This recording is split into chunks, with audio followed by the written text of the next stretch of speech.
మరో ఉత్తరం చూద్దామండి. నిడదవోలు నుంచి వీరేంద్రనాథ్ రాస్తున్నారు.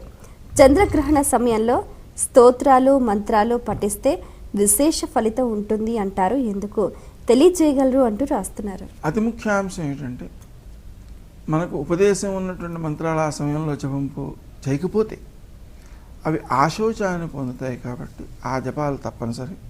ఇక సమయం ఇంకా ఎక్కువ ఉన్నట్లయితే స్తోత్రం చేసుకోవచ్చు. అయితే స్తోత్రం కంటే కూడా మనకు ఉపదేశం ఉన్న మంత్రాలని ఇంకొంచెం ఎక్కువ చేసుకుంటే ఇంకా ఎక్కువ ఫలితం వస్తుంది. ఎందుకంటే స్తోత్రాల దగ్గరికి వచ్చేటికి ఏమవుతుందంటే దాంట్లో భగవన్నామంతో పాటు తక్కిన విషయాలు కూడా కొన్ని ఉంటుంటాయి. అందుకని మూలమంత్రాలు చేసుకుంటేనే మనకి సమయం సరిపోతుంది. మొత్తం స్తోత్రం చేసామనుకోండి, ఒక స్తోత్రంతో సరిపోతుంది. ఉదాహరణకి ఏ రామాయణ పారాయణం చేసుకునే విధానం కూడా ఉంటుంది. రామాయణ పారాయణ చేసుకుందామంటే ఆ టైంలో అవ్వదు కదా. అలాగే ఏ 49 నిమిషాలు ఉంది ఇది, ఏ లలితా సహస్రం విష్ణు సహస్రం ప్రారంభించామనుకోండి, వాటితోటే మొత్తం సమయం సరిపోతుంది. మీకు మిగిలినటువంటి జపాలకి సమయం ఉండదు. అందుకని మూలమంత్రాలను వదిలిపెట్టకుండా చేసుకుంటే ఇంకా సమయం మిగిలితే వాటినే మళ్ళీ మళ్ళీ చేయడం ఇంకా మంచిది.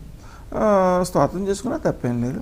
అయితే ఈ సమయంలో చేసేటువంటి జపాలన్నీ కూడా చాలా ఉత్తమమైన ఫలితాలను ఇస్తాయి, ఎక్కువ శక్తిని ఇస్తాయి.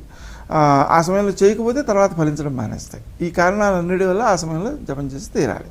అంటే ఇప్పుడు ఏ రాశి వారు ఏ నక్షత్రం వారైనా ఇప్పుడు ఈ చంద్రగ్రహణానికి సందర్భంగా ఏ మంత్రం అంటే వాళ్ళ ఇష్టదేవత మీరు చెప్పినట్టుగా వారు ఏ రాశి వారైనా సరే తనకు ఉన్నటువంటి మంత్రాలు చేసుకుని తీరాలి. అయితే కొన్ని ప్రత్యేకమైన రాశుల వారు ఎవరైతే ఉన్నారో వారు ప్రత్యేకమైన దానాలు చేయాలి. ఉదాహరణకి మనకు ముచ్యమానే భవేద్దానం, గ్రహణం విడిచిపెడుతుంటే దానం చేయాలి.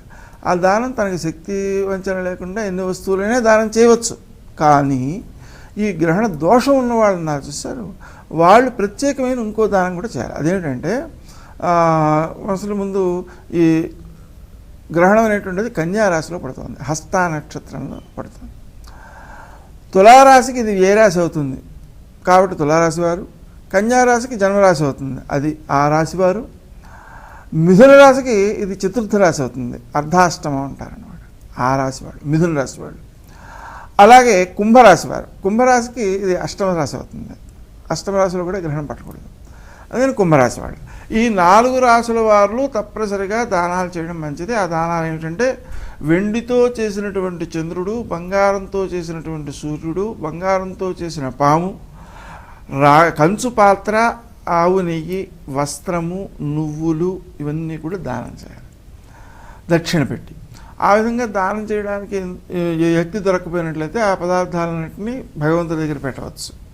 అది కూడా ఆ వస్తువులు కూడా దొరకట్లేదు అనుకుంటే మీరు వాటికి ఎంత సుమారు ఖరీదవుతుందో శక్తి వంచన లేకుండా ఖరీదవుతుందో చూసి ఆ ధనాన్ని ఆ దేవుడి దగ్గర దాన రూపంలో పెట్టేసి ఆడ తర్వాత మనకు ఎవరికి అవకాశం ఉంటే వారికి ఇవ్వవచ్చు.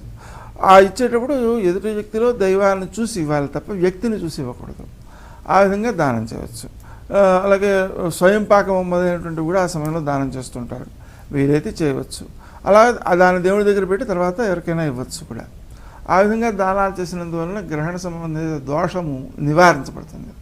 నివారించబడి సత్ఫలితం సిద్ధిస్తుంది అన్నమాట. అందుకని వాళ్ళు దానం చేయాలి.